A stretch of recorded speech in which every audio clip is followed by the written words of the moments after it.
Ako si Rodolfo, operator ng DTF machine dito sa Transfer It LCC Legazpi. Ito ay ginamit ng 7 araw na may total na 78 meters. Ito ang printer head, huling pinalitan noong September 19, 2024. At ito naman ang capping na may 90% good condition. Head clean.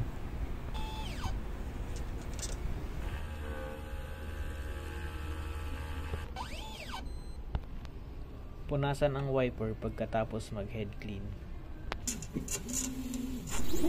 Nozzle test.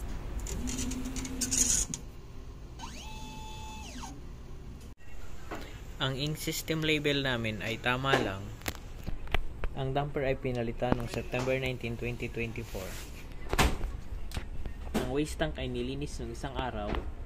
Ito ang ABR at dito naman nakalagay ang ground wire.